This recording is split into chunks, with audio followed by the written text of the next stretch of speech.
오늘 우리에게 주시는 하나님 말씀 함께 봅니다. 오늘 우리에게 주시는 하나님 말씀은 마태복음 8장 23절부터 27절입니다. 그럼 다 함께 읽습니다. 배에 오르심에 제자들이 따랐더니 바다에 큰 놀이 일어나 배가 물결에 덮이게 되었을 때 예수께서는 주무시는지라. 그 제자들이 나와 깨우며 이르되 주여 구원하소서 우리가 죽겠나이다. 예수께서 이르시되 어찌하여 무서워하느냐 믿음이 작은 자들아 하시고 곧 일어나사 바람과 바다를 꾸짖으시니 아주 잔잔하게 되거늘 그 사람들이 놀랍게 여겨 이르되 이가 어떤 사람이기에 바람과 바다도 순종하는가 하더라. 아멘. 오늘 말씀의 제목은 믿음이 작은 자들아입니다. 그러면 본문의 말씀을 통해 함께 은혜 나누도록 하겠습니다. 이 본문의 말씀을 보게 되면 배에 오르심의 제자들이 따랐더라는 말씀으로 시작을 하고 있습니다. 그런데 한글 개정 성경은 그리고에 해당하는 카이라고 하는 단어하고 그에 해당하는 아우토를 번역하지 않았습니다.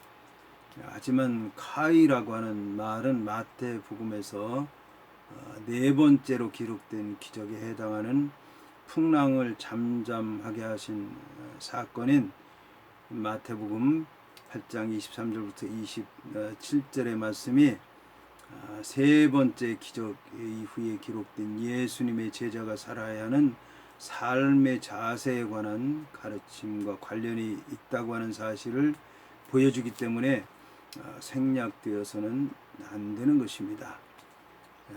이 말씀은 이제 예수님께서 풍랑을 잠잠하게 하셨는데 풍랑을 잠잠하게 하셨다고 하는 말씀하고 예수님을 따르는 제자들이 한 제자는 용감한 믿음으로 예수님께 고백했는데 고난이 따를 것을 알지 못하고 고백을 했고 또한 제자는 장사를 먼저 지내겠다고 해서 소극적인 믿음을 가졌는데 이런 제자들의 모습은 그들이 이제 훈련을 받지 못했기 때문이고 훈련을 받지 못했기 때문에 온전한 믿음을 갖지 못하는 것이고 그 모든 원인이 예수님을 그들이 알지 못했기 때문에 예수님께서 그들을 인도하셨고 그들은 예수님과 함께 하셨고 그들이 예수님께로부터 훈련을 받게 됐는데 그 훈련의 과정이 바로 이 배를 타고 갈릴리 바다를 건너가는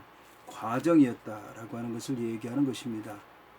그렇기 때문에 여기서 이제 그리고 그런데 예수님께서 배에 오르셨고 예수님의 제자들이 예수님을 따랐다라고 하는 이 얘기는 아주 중요한 얘기라고 하는 말씀인 것입니다.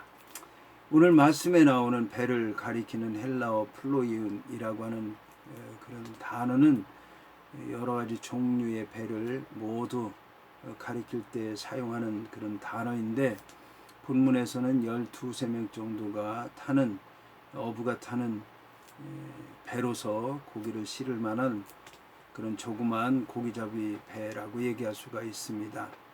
여기서 이제 제자들은 물론 예수님을 따르던 12 제자이고 또 예수님께로부터 예수님의 제자에 합당한 그런 자격을 못 갖춘 사람들도 역시 이 배를 탔을 것으로 여겨집니다.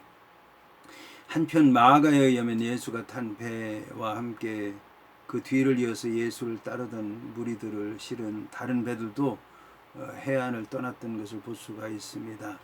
여기서 따랐더라고 하는 말은 진정으로 예수를 따르기를 원하는 자들에 의해서 쓰이는 경우도 있었지만 때로는 예수님의 제자들과 대적하는 사람들에 대해서 얘기하기도 했습니다.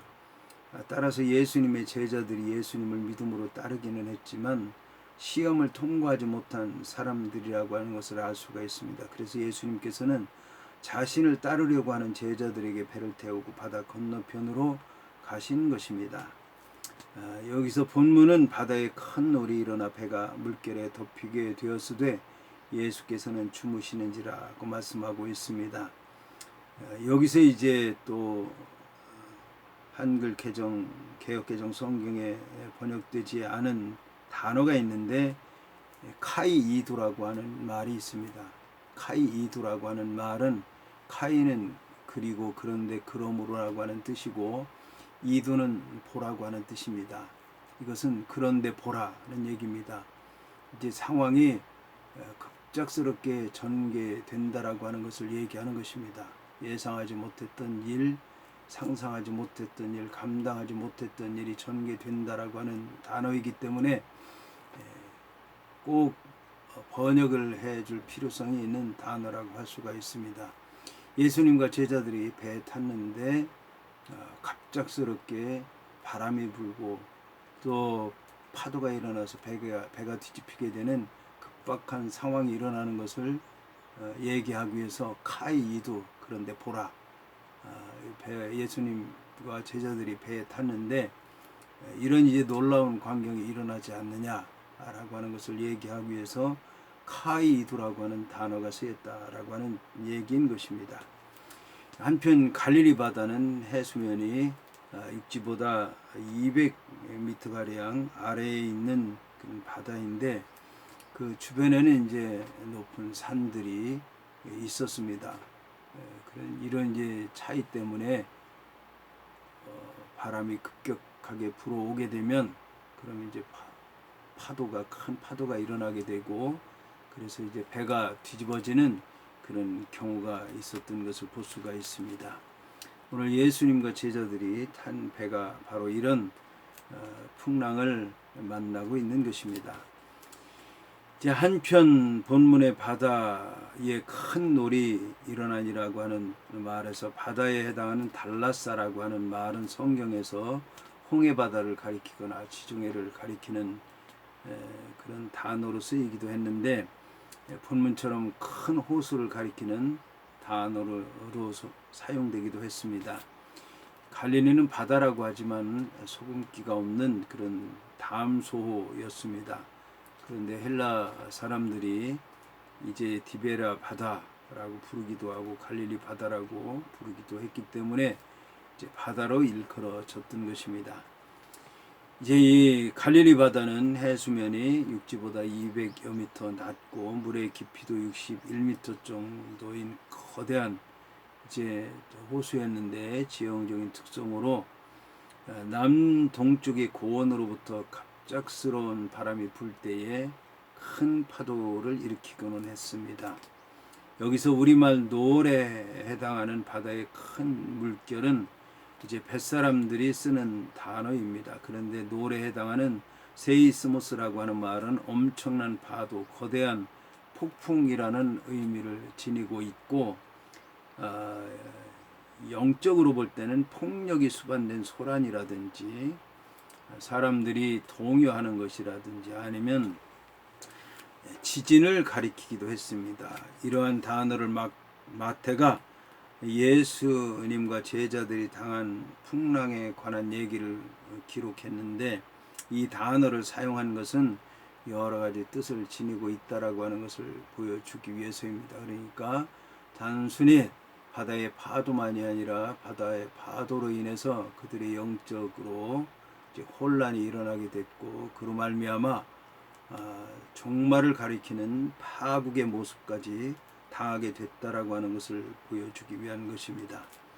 이런 관점에서 본다면 갈릴리 바다는 세상이라고 할 수 있고 예수님과 제자들이 탄 배는 교회라고 할 수 있고 제자들이 만난 폭풍은 교회에 대한 핍박, 특히 죽음이나 어두운 세력으로부터 교회가 당하는 환난을 가리킨다고 할 수도 있을 것입니다.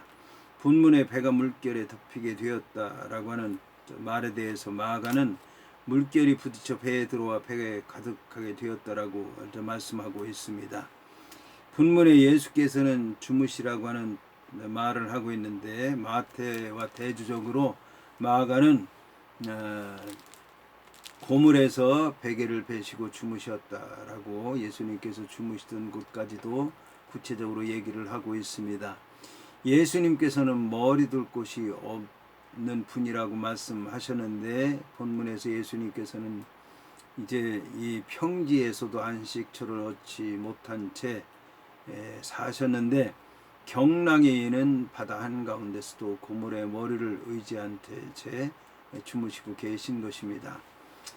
이렇게 풍랑이 치고 배가 파손될 위기에 처해 있던 시각은 밤으로서 예수님께서는 매우 피곤하고 깊이 잠들어 있었고 조용한 가운데 있었던 것 같습니다. 이에 반해 이제 이처럼 예수님께서는 어떤 상황이 벌어지고 있는지에 대해서 전혀 개의치 않으셨고 오히려 제자들에게 하나님의 수중에 있는 자의 평온한 모습을 보여주었던 것입니다. 이에 더 나아가 바다 한가운데서 파도가 일어나는 상황에서 예수님께서 계속 잠을 청하셨다고 하는 것은 아직 예수님의 때가 이르지 않았다고 하는 것을 예수님이 알고 계셨다는 것을 얘기하는 것입니다. 이어서 본문은 그 제자들이 나와 깨우며 이르되 주여 구원하소서 우리가 죽겠나이다 라고 말씀하고 있습니다. 여기 언급된 제자들 중에는 풍랑과 배를 다루는 일에 노련한 어부들도 있었을 것입니다. 그래서 그들은 그 나름대로 경험을 살려서 이 파도를 해치려고 했을 것입니다. 하지만 그들이 아무것도 할 수 없었기 때문에 이 배와는 상관이 없는 목수 출신인 예수님을 깨우려고 했던 것입니다. 여기서 제자들이 예수님을 깨우려고 하는 것은 한편으로는 예수님께서 배 안으로 들이닥치고 있는 위기 속에서도 주무시고 계신 것에 대해서 못마땅하게 여겼기 때문일 것이고, 다른 한편으로는 그럼에도 불구하고 제자들의 위기를 구원할 수 있는 사람은 예수님밖에 없었기 때문이었습니다. 여기서 주여 구원하소서라고 하는 뜻을 지닌 퀴리의 소선이라고 하는 말은 구출하다 보전하다라고 하는 뜻을 지닌 헬라어 소조라고 하는 말에서 나왔는데 지금 즉시 구원해 달라고 하는 기도인 것입니다. 이는 눈앞에 닥칠 위기의 급박성을 또렷이 보여주고 있습니다. 제자들은 절규에 가까운 간구를 하고 있는 것입니다. 이에 대해서 마가는 선생님이여 우리의 죽게 된 것을 돌아보지 아니하시나이까라고 말씀하고 있고, 누가는 주여 주여 우리가 죽겠나이다라고 얘기하고 있는데, 이 모든 것들이 본질적인 내용에서는 같지만 각 저자 간의 그런 복음의 상황에서는 다른 사정이 있기 때문에 각자 표현에 있어서는 다양성을 보여주고 있는 부분이라고 얘기할 수가 있습니다. 한편 주여 구원하소서라고 하는 말은 우리라고 하는 목적어가 첨가된 상태로서 1세기 이후의 예배 의식에서는 주여 구원하소서라고 하는 이 용어가 예배 중에 사용되었다고 얘기를 하고 있습니다.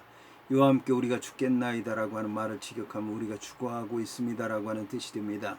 제자들은 자신에게 죽음의 위험이 다가오게 되었을 때에 비록 조그마한 것이긴 하지만 한가닥 믿음을 가지고 주님을 찾았던 것입니다.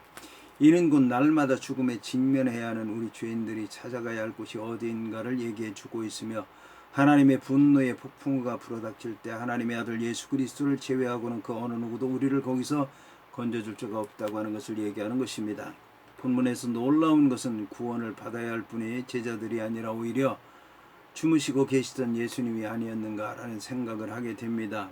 따라서 제자들이 믿음이 있었다고 하면 주무시고 계시던 예수님을 이제 이 물속에서 구원해야 되었을 텐데, 예수님의 제자들은 예수님을 구원할 생각을 하지 않고 자신의 목숨을 구하려고 애를 쏟고 그것이 되지 않으니까 곤히 주무시는 예수님을 깨우고 죽게 되었다고 하소연하는 것을 볼 수가 있습니다.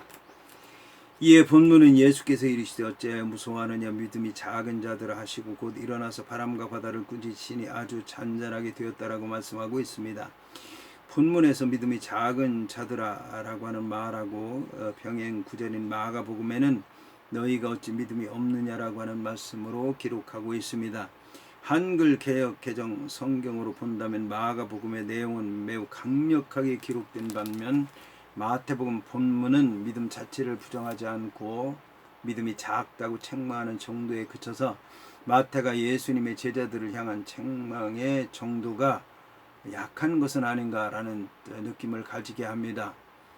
그러나 원어 성경을 통해서 볼 때 마태복음 본문과 마가복음 평행 구절은 결코 큰 차이를 보이지 않습니다. 본문에 나오는 믿음이 작은 자들아라고 하는 말에 해당하는 올리고피스토이는 믿음이 약하여져서 굳건하게 신앙생활을 하지 못하는 사람을 얘기하거나 신뢰하지 못하는 사람들을 가리킬 때 사용하는 단어입니다.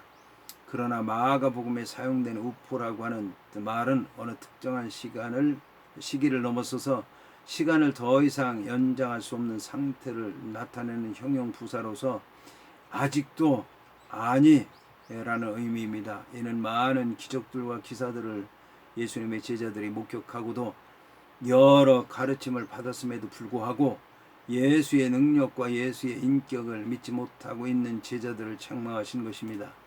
이런 의미에서 본다면 마태복음이나 마가복음의 의미는 서로 같다고 얘기할 수 있는 것입니다. 한편 믿음이 작은 자들아라고 하는 의미를 지닌 올리고피스토이라고 하는 단어의 뜻은 믿음이 양이 적다는 것을 의미하기도 하지만 믿음의 질이 좋지 못하다고 하는 뜻으로 쓰인 것입니다. 특히 본서에서 올리고피스토이라고 하는 말은 사물의 내면을 깨닫지 못하고 그 표면만을 보는 경우에 자주 사용됩니다. 마가는 이 부분을 어찌 너희가 믿음이 없느냐라고 기록하고 있지만 이 둘은 모두 믿음과 두려움과의 대립된 성질, 곧 믿음은 두려움을 몰아내고 두려움은 믿음을 몰아낸다고 하는 사실을 보여주고 있습니다.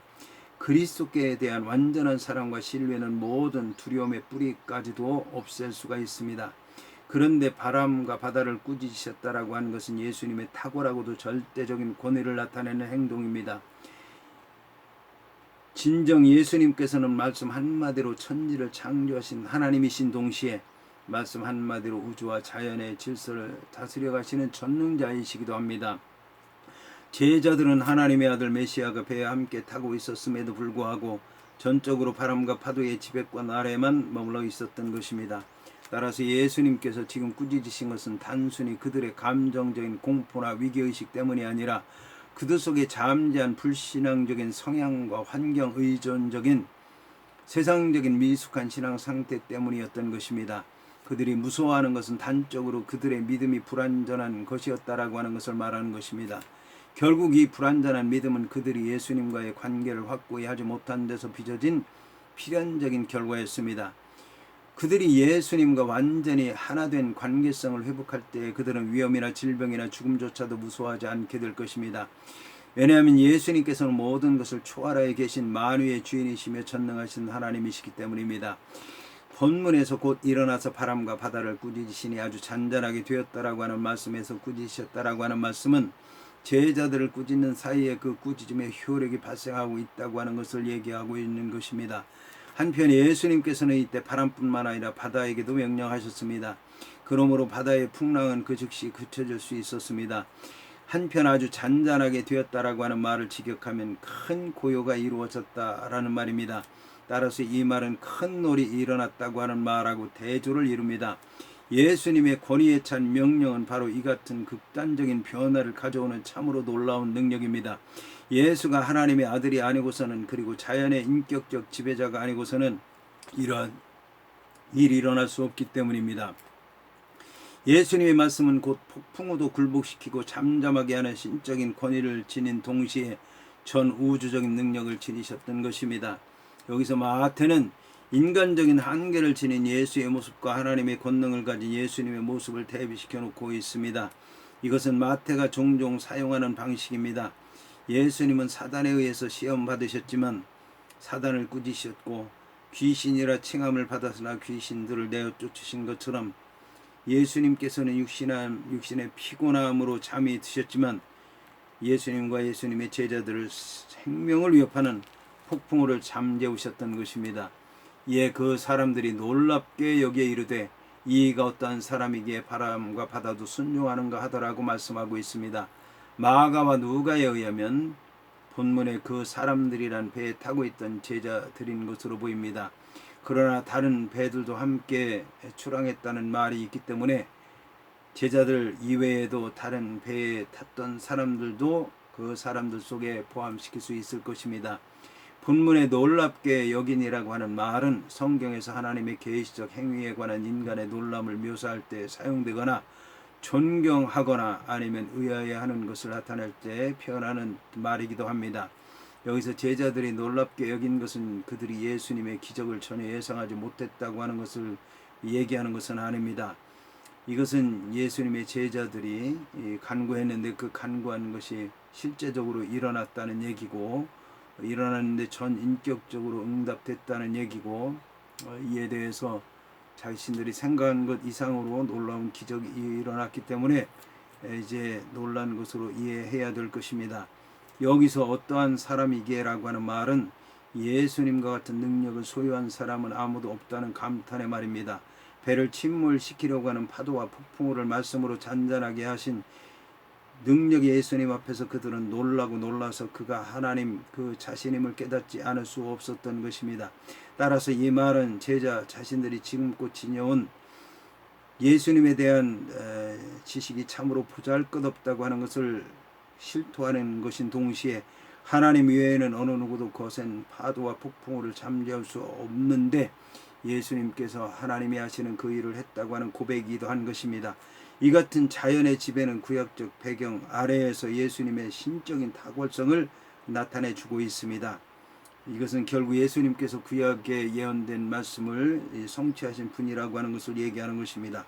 이처럼 바다와 파도도 순종하는 것을 보고 예수님의 제자들은 자신들에게 믿음이 없었다는 것을 깨달았을 것입니다.